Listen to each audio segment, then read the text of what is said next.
Hey Judy, you missed the boat. We don't want you to miss the boat. Stay tuned for a new episode of Garden Time.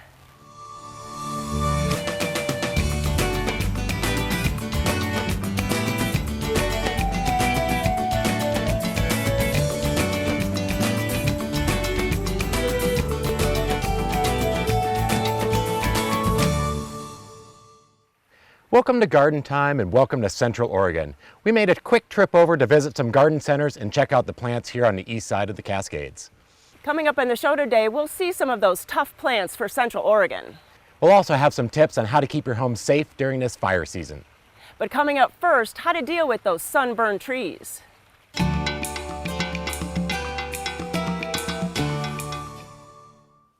We have all been so concerned about our plants after the horrific heat that we've had in the last few weeks. And so I'm with Logan from Bartlett Tree Experts. And so Logan, what did we see? What did these poor plants go through during that horrendous heat? Yeah, so we're seeing a lot of leaf scorch and damage. So part of the photosynthesis process is stomatas. So these openings in the leaves need to be open to have water transpire out of them. In the presence of sunlight, that provides the energy to break the bonds of CO2 and everything that's necessary to create glucose and oxygen. So if the leaf can't hide from that well enough, the excessive energy from the sun is going to end up burning the leaves. So it's partially a defense mechanism to help control water loss and to prevent additional damage of maybe the apical buds might start drying out and dying. And so then you see all that burn and all that dieback. Mm-hmm. So take like this maple here, like I think our first reaction is I'm going to trim all that off because I want to see the green leaves, but really that's not the answer. No, because a lot of these leaves are only partially burned. So if we start tugging off all of those leaves, those are still providing a service of photosynthesis. So we do want to see how many of those leaves are going to survive. And with maples, they will set more buds. So they could actually produce another flush of growth later in the season once it's recovered a little bit from the stress. And that's the same thing with conifers. I mean, we've seen like just the edges are just torched. Mm-hmm. So we don't want to do anything with those either. Yeah, so most conifers are only going to have one flush of growth in a year. So with some of those ends that end up being torched, we might get additional dieback from it, but it wouldn't be advised to go through and prune it off and make additional wounds on there, because odds are this summer we might get end up getting another heat wave, and we might get additional damage to it. So some of those, even though they might be unsightly, some of those damaged and broken leaves could actually provide a little bit of shade and screening for some of those interior leaves. And so then what can we do? Because we want to do something, we want to help them, especially if we're going to more heat later in the summer. Yeah, so prior to heat events, we would definitely want to lay down a lot of water. So if you think of the soil as a dry sponge, so to really rehydrate that sponge, we would want a slow drip of water on it for a long duration to really rehydrate that soil. So we talk about making a rain day. So bringing a soaker hose out, or just some of those fan sprinklers, and just running that for maybe 3 or 4 hours at a time. Oh, okay. Yeah. And so that it can absorb it. It's not running down the hill and just going Exactly. into drains. That makes sense. Yeah. And then what about mulch? That's probably important. Yeah, so mulch is going to help protect the soil, from excessive evaporation. So if we have a layer of mulch that's maybe 2 to 4 inches thick, that's going to provide a lot of shade and protection from that evaporation in the soil. So it's going to protect a lot of that water that we've spent a lot of time and effort putting into the soil. Right, right. And then what about fertilizer? Will that help at all this time of year? Yeah, so a little bit of fertilization would help. So there is a fertilizer compound called potassium phosphite. So that potassium helps control the stomata function in the leaves and water uptake in the fine root hairs. So that can help a lot as a drought stress relief treatment. And then in the fall, having some slow release nitrogen so we can replace some of that burnt foliage. So nitrogen pushes growth.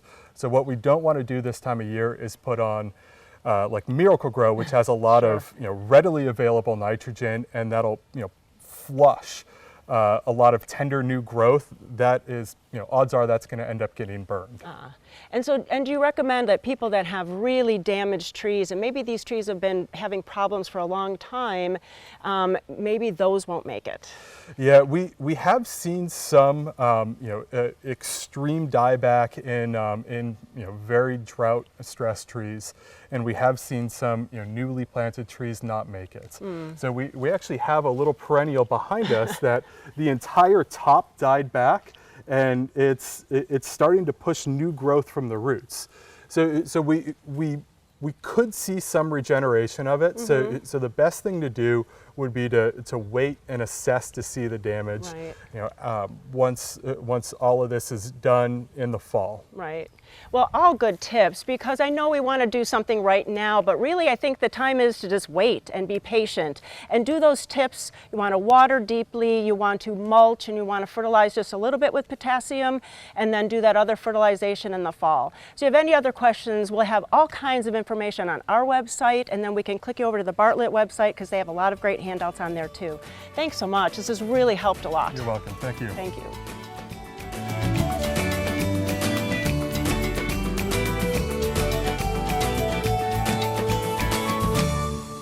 Welcome to Blooming Junction, where it's easy to connect with nature. At Blooming Junction, you'll find beautiful, healthy plants, good, fresh food, and a place to regain peace and calm in your life. We have an unsurpassed collection of unique and distinctive plants and the expertise to help any gardener be successful. And we feature blooming advantage plants. Come check out Blooming Junction for an inspiring experience in the garden or in the kitchen. Blooming Junction, offering quality plants for beautiful gardens.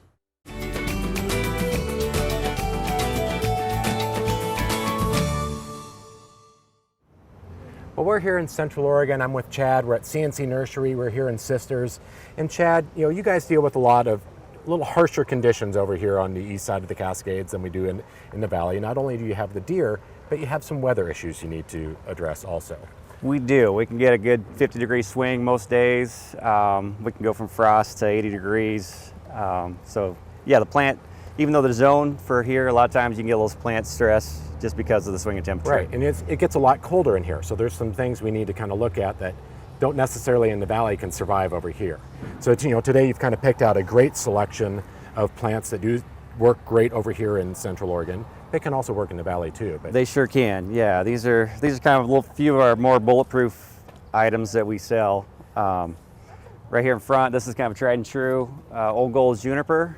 That one, it does get a little bit out of control sometimes, but if you keep it sheared, it has beautiful yellow foliage in the fall, in the winter time. Pairs up nicely with the blue spruce. This one here happens to be a Montgomery blue spruce. That one will become a small shrub tree, about 8 to 10 feet tall eventually.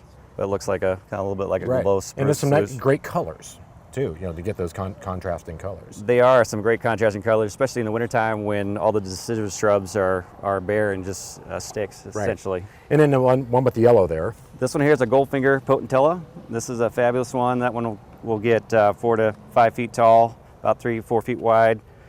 Deer seem to stay away from it for the most part, most areas.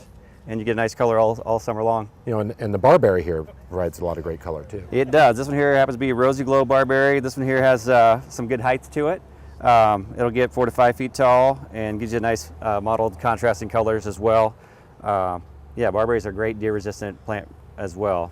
And it's, you get some of these shrubs in here, but there's a lot of other textures, like some of the grasses you can put in. The grass are amazing. You would think the deer would eat the grasses, but this one here happens to be Calmagrosis Karl Foerster. That's a fabulous one.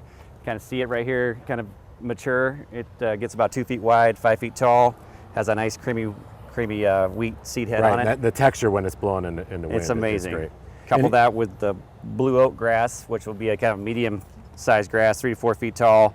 Has a nice oat seed head that just kind of blows in the wind. I thought this was kind of fun. You brought out hops. And I wouldn't have thought you would be able to do hops. Hops are amazing. You know, for the most part, they're fairly deer resistant. They will nibble on them a little bit, but they have that nice rough texture on the leaf. They do extremely well. We use it a lot of times for a nice climbing vine.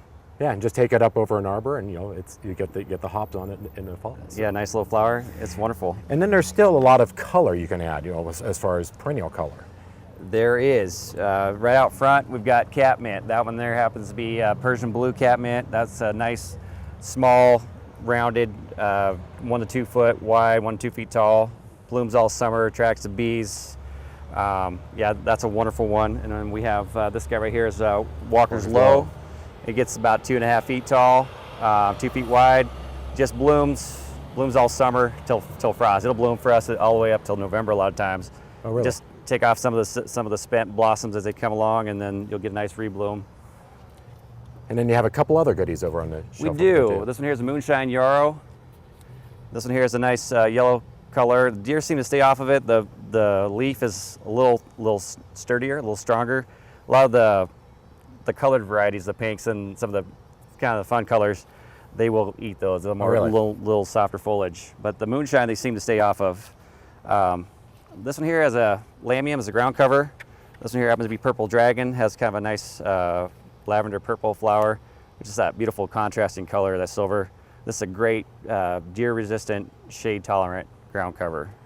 And then it looks like one more over there, is that Russian sage? That is Russian sage. This is a great deer resistant also, just because of the oil in the leaf. This one here is just your straight Perovskia. It'll get 4 to 5 feet tall, loves the hot heat. It'll take abuse on a nice southern exposure against a building or whatnot. Right, so there's such a wide selection. The people tend to think that they're pretty limited about what they can plant over here, but there's actually quite a lot they can do. There is a nice variety of plants. Echinacea is another great one. Deer are kind of 50-50 on that guy, but that gives you a nice late season color, and they come in yellows, whites, pinks, purples, and then you have the black-eyed Susans, which are another fall color. So make sure you come out and visit Chad and the staff out here at CNC Nursery. There's a great selection, so if you're run through town or have a vacation home over here, a lot of the stuff survives in the valley, and it also works out here in Central Oregon. So Chad, we appreciate being out here and seeing the great color you have and great plants. So appreciate it. Look forward to seeing everybody.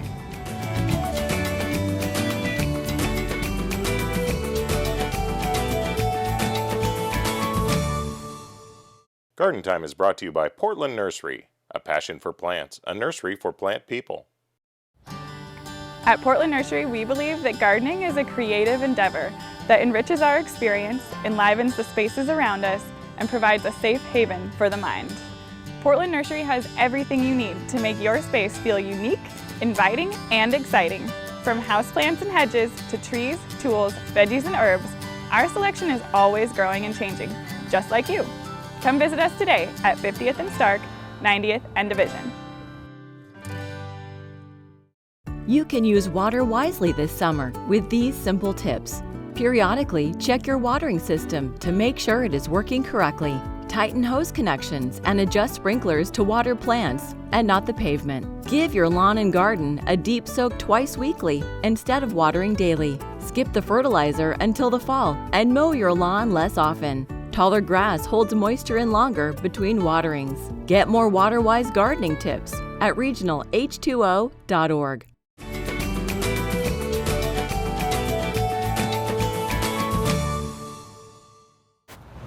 Well, we're out here at Burgerville. I'm with Michelle. Michelle, you're the VP of Marketing and Branding for Burgerville. That's right. And Burgerville is, very ingrained in local and community. Why don't you tell me a little bit about that? Yeah, so our vision is to make the Pacific Northwest the healthiest region on the planet. It's a big goal. We take it very seriously. So traditionally, about 75% of our supply chain's been regional, and we're increasing that to 85% over the next 2 years. We're a 60-year-old company, so it's been, we started as a regional company. We haven't expanded outside of the Pacific Northwest, and we just want to keep growing that supply chain. So we're reaching, more local farmers and more customers with better food. Right. I mean, that local is very important.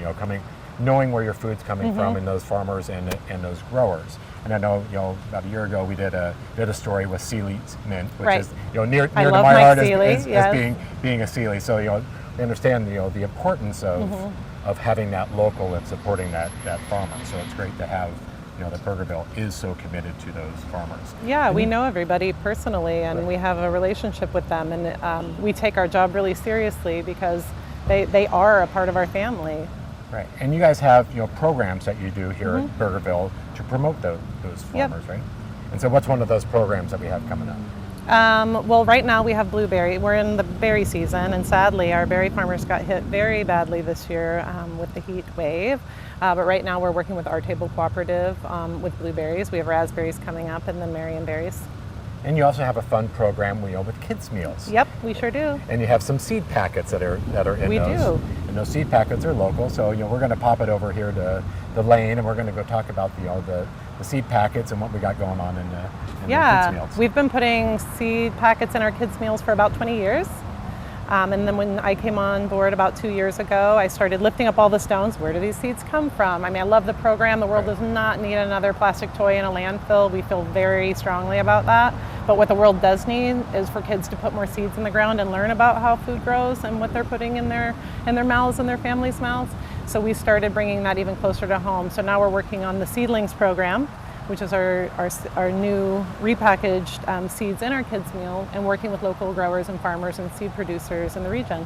Well, that's great. So I think I'm going to go talk to Lane a little bit and find out a little bit more about the seed packets. Let's go. So thank you. So now I'm with Lane. And Lane, what is your role with Burgerville?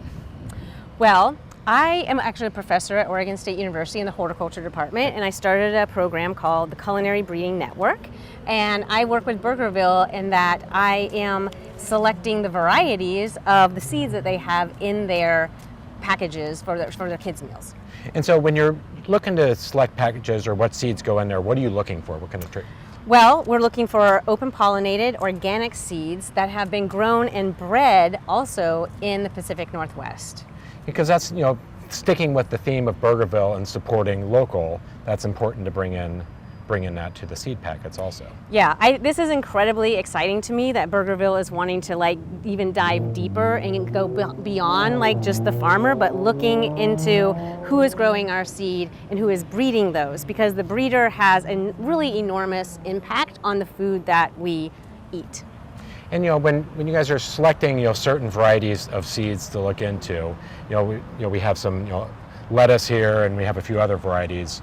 What's picking out? What are you looking for in those? Yeah, I mean, we're trying to find things that are going to be fun and easy and delicious to grow for our kids and parents that are growing them in their yards. So we're finding things that you can direct seed and that will grow quite easily. Right. So lettuce is one of those. It's really fantastic. This is a lettuce called Outrageous that has been bred by Frank Morton, who is in Willamette, Oregon. Super cool story. It actually was grown in space and consumed by astronauts. Oh, wow. Yeah. And also planted in the White House garden by Michelle Obama, which is super cool. And it is just a beautiful thing, easy to grow, pops right out of the ground, and you can just eat it, right?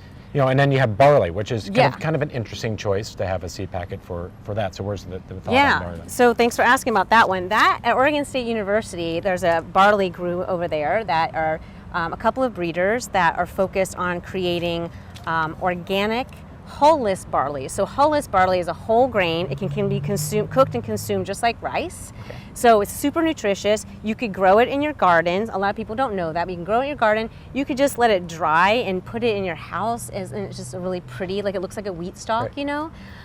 But then you can also thresh it, which is just kind of move it around in your hands, and then it drops off, and cook it up like you would rice. Right. And you had mentioned too that these seeds are all things that Burgerville tries to incorporate into their menus. Yeah, I mean this is the beginning of hopefully a really long program that we will soon then also find these in our menus. Like barley, for instance, is made into a malt, so then you can turn your milkshakes into malt. Very cool. So this program's been going on. How long has the program been going on with Burgerville? It's only been going on for about a year. For this local, they've been supporting it for many years. Oh, yes, yeah. Yeah, but this local new, continuing to improve and become more organic and more sustainable is continuing to do that. So, exactly. So for more information on, the program that Burgerville has on supporting local farmers, you can go to burgerville.com, you can go to gardentime.tv and for more information. Or you can come down to Burgerville and pick up something and support your local grower. So Lane, it's been a pleasure to be out here with you, and we appreciate all the information. We're looking forward to going in and finding something local. Me too. Thanks so much.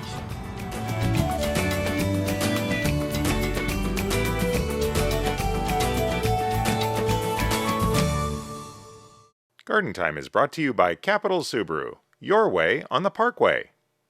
Welcome to your all-new Capital Subaru. Let me show you around. Our showroom is bigger and brighter than ever before. Same great Subarus, same great people. It's an entirely new experience. You're going to love the new space. We've tripled our service department to get you in and out quickly. It's a game changer. We also have an amazing new dog park and some great unique spaces to check out. It's time to discover again. The new Capital Subaru. Your way on the Parkway. A destination farm and garden market featuring the very best each season has to offer. Smith Berry Barn offers seasonal farm fresh fruits and vegetables and specialty herbs and perennials. Visit the historic barn for distinctive gifts, gourmet foods, and homemade milkshakes. Right now we have fresh picked or pick your own berries ready in our fields. Here's what we have to offer this week. Centrally located off of Shoals Ferry Road between Sherwood and Hillsborough, Smith Berry Barn, growing good taste from the ground up.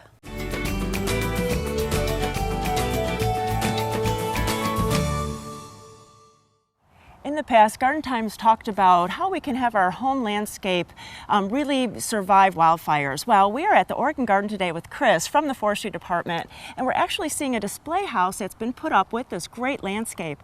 Thanks for having us out here, Kris. Absolutely. Now, this is really it's such a nice tutorial. There's great signage around here. So what can we take away from all of this display? Well, the great thing about the display that I wanted to mention really quickly is that it's an existing structure that was developed into a full-size demonstration and teaching tool here at the garden grounds. And so it features fire-resistant construction materials on the exterior of the home, wow. and then it features fire-resistant landscaping around the entire perimeter of the house. And I noticed that there's really no plant material close into the foundation, which is, from a gardening aspect, that's what we do. We put things against the foundation to kind of hide it. So totally different here. Correct, and in our world, we want to deal with the wildland fire risk, and so in this situation, it's really important to focus on the landscaping, and in particular this area that is known as the home ignition zone. And so in this area, it's important to think about 3 keywords. Okay. That's lean, clean, and green. We want to keep the home safe from fire in a way. So lean meaning that we've incorporated fire-resistant plants in the landscaping. They're spaced appropriately and they're pruned up nicely. Clean meaning that it's free of human and natural combustible debris. And then also green meaning that we're keeping it healthy and watered regularly. And there's a lot of plants that really are no-nos if you're in a fire zone. You don't want to have those close to your house at all because they'll actually help feed a fire. Absolutely. So there's a difference between fire-resistant plants and flammable plants, and you want to take stock of the kinds of plants that you have around your home. Trees, shrubs, and plants can actually add to the fire risk, or they can actually protect your home from fire by shielding it against the fire's intense radiant heat. And I know so many people have like arborvitae hedges or plants that are existing, but you can actually go into the center and clean them out to kind of help if you don't want to remove them. Well, actually, those are the plants that we would probably suggest not to plant around your home or in such a way that could lead a fire to your home. Your plants like arborvitae, cypress, juniper, cedar hedges, those kinds of things are the plants that we want to avoid as screening around your home for that very reason. They're highly flammable. Flammable plants have that capacity to really torch if they're right next to your home. So then what would be a good guy? This looks like a pretty nice one next to you. Absolutely. This is a native red osier dogwood, and this is the type of plant that is a fire-resistant plant. We like it because fire-resistant plants have typically green, moist, supple leaves from the top of the plant to the bottom. They're loosely branched so that you don't get a lot of leaf accumulation or dry, dead material inside the plant.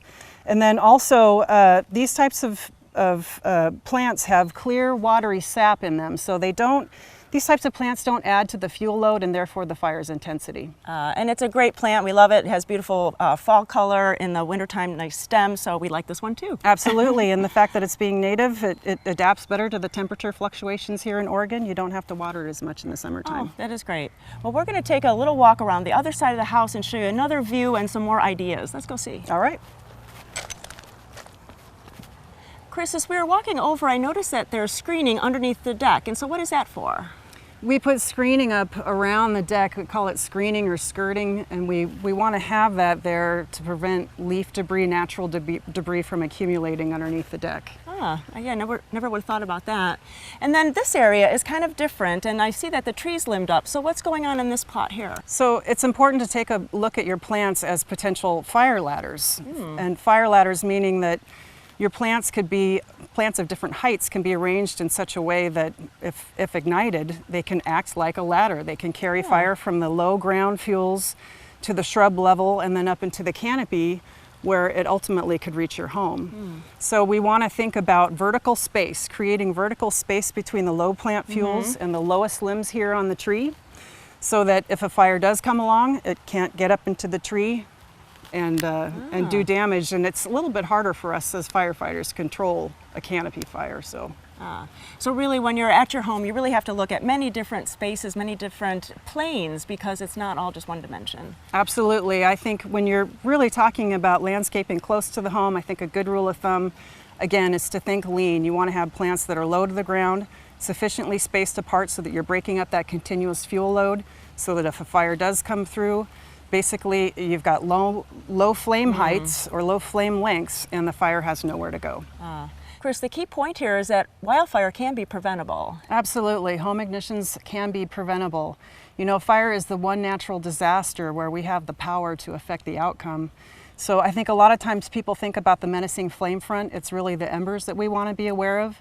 Embers are those hot firebrands or sparks that fly through the air. They can land in flammable plants, on accumulated leaf debris on your roof, or on a cushion on your patio. So we want to make sure that, you know, if we can't control where those firebrands land, but we can control what happens when they do land.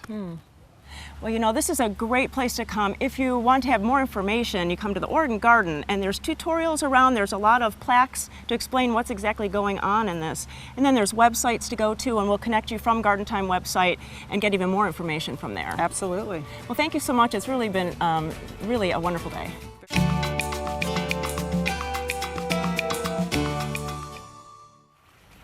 We want to thank you for watching today. And when you're in Central Oregon, check out these garden centers that we are at. You know, for more information on today's show or any of our other episodes, go to gardentime.tv. Judy and I thank you for watching, and we'll see you next week on Garden Time. Hey Judy, want to go for a ride? Yeah, I don't think so.